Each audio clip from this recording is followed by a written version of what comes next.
I took 17 weeks basic training, come home for 1 week, and immediately got shipped to Italy.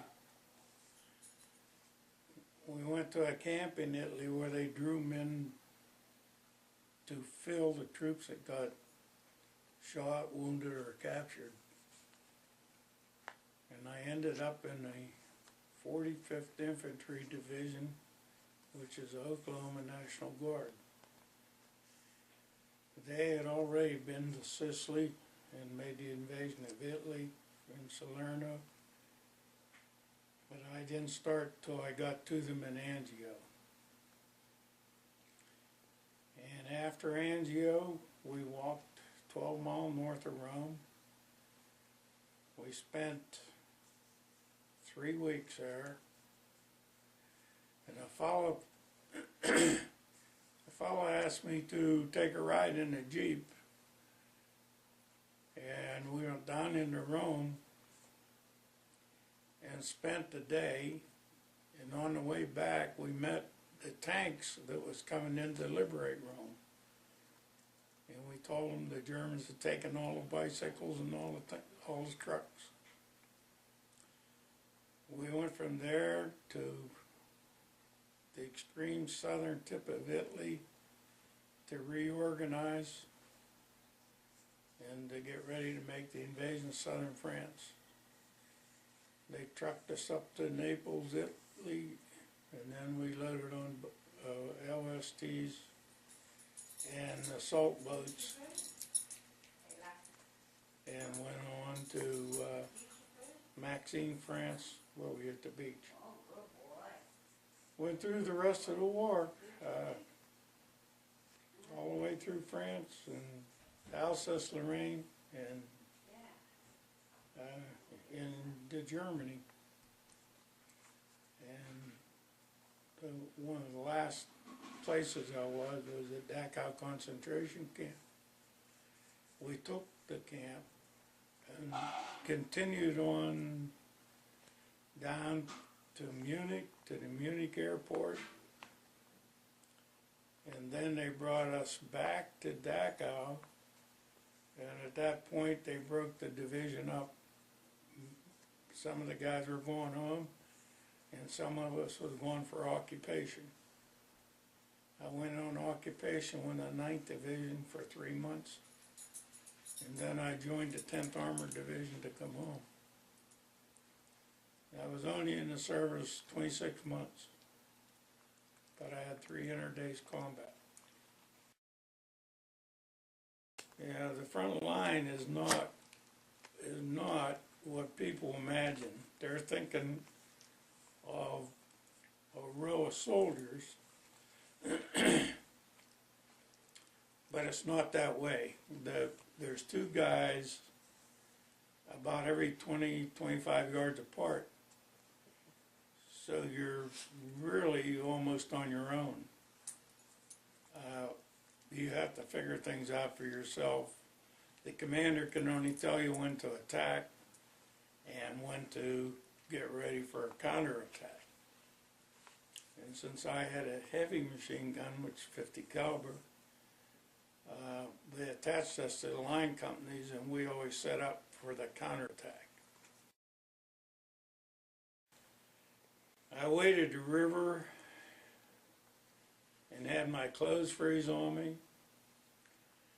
I slept in holes that I had a slit trench, which is only about 2 feet deep. But you put a roof over top of it for airburst shells. And you crawl out of one end of it like a groundhog.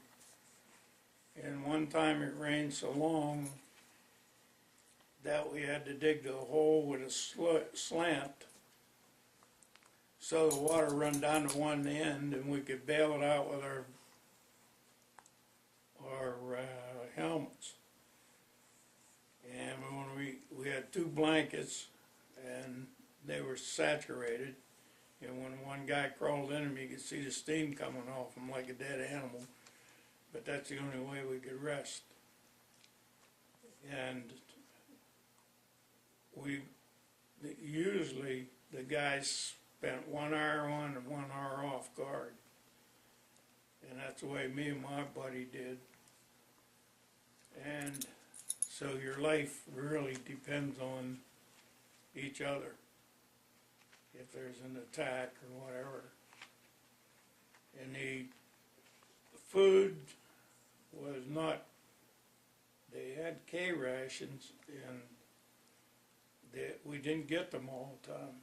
They tried to get us water every day, but we got mail maybe once every month or every 6 weeks. The mailman would not come up where we were. So you didn't get your mail. You had to leave the same clothes on for 2 or 3 months. Never took your shoes off. Kept your helmet on all the time. And it was pretty rough living. We went in a lot of farmhouses, and they had onions in the attic and potatoes in the basement, and they had eggs in barrels in what they call water glass.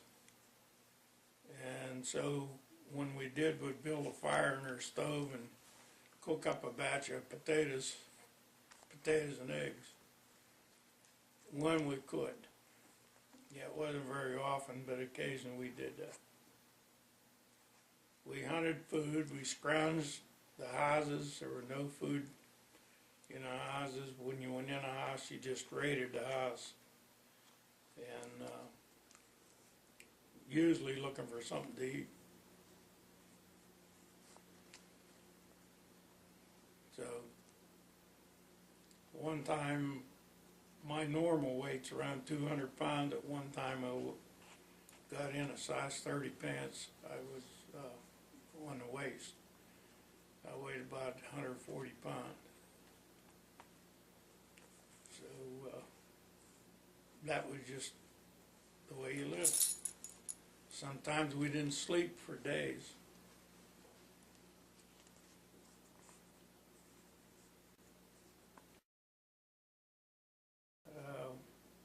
The war they have today is altogether different. The Korean War was different. The Vietnam War was different. And the war that they have today is still different. But you're still putting your life on the line, and you just don't know. You get brainwashed to the fact that your life don't mean anything. And as the one general said, we're going to fight this war with your blood and my guts. And that's just the way it was.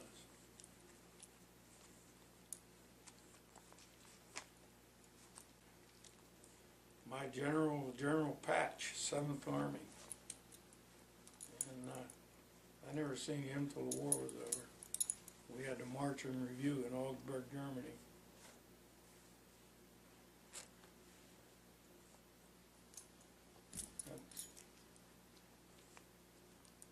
War's not good. Civilians is, people live there, it's terrible. You have no electric, no water, no food. You know, clothes is the only ones on your back. The rest of them's all gone.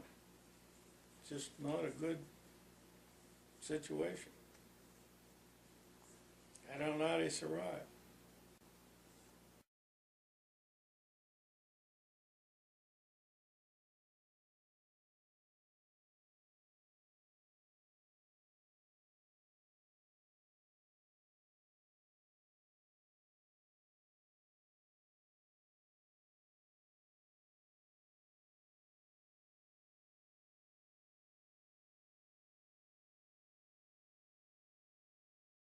When I was that age, they were drafting all the men, all the young men.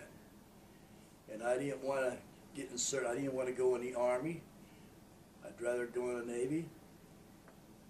So my mother, she didn't want me to go into service because she had a brother that was killed in World War I. And at that time, though, being as they had a draft on, if you didn't do something like that, they were going to draft you into the service. You had no choice. But she said to me one day, you better sign up for the Navy if you want to get in there, because time was running out. They would have drafted me into the Army. So I went into the Navy. And when I was in there, I got a telegram from home. And they told me my mother died. And I went into the barracks, and I cried like a baby. I did. I did cry like a baby. And the rest of the guys I was with, they took up a collection and gave me money to catch a train back home.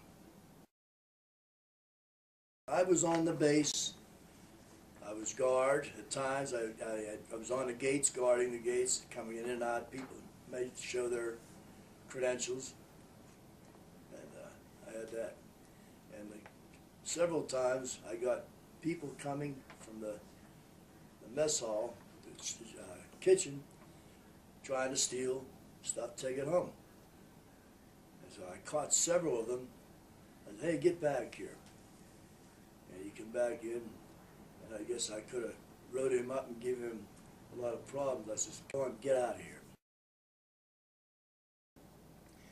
They had a notice on the board for what we were scheduled to do, and they had me listed as driving road.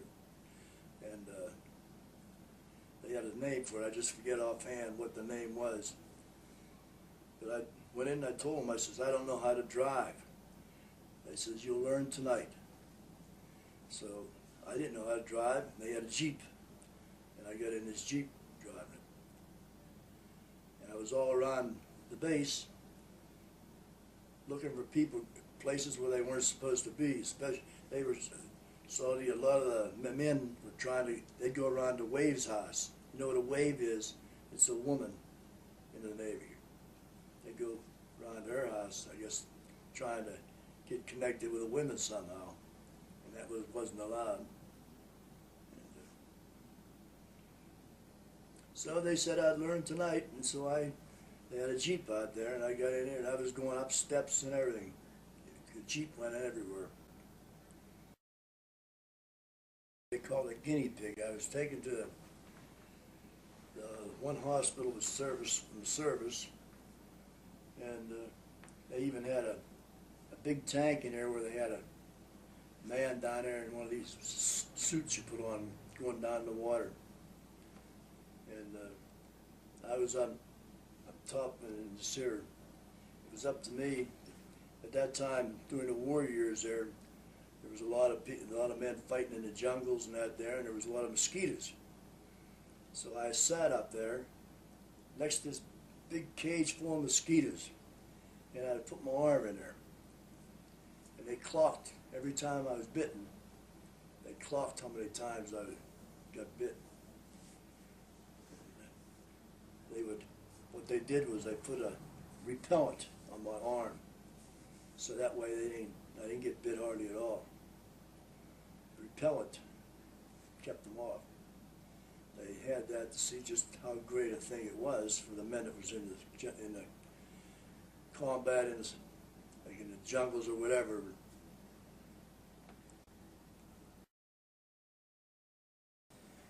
Well, I told you these here, I used to wear them a certain way on my head, on the forehead. Don't fit me. But anyhow, let's say square that hat, so it had to be on there just a certain way. And this here one, Donald Duck hat. I hated these hats. This is the same thing. Don't fit. This one stand up in the front. U.S. Navy, see it has on there.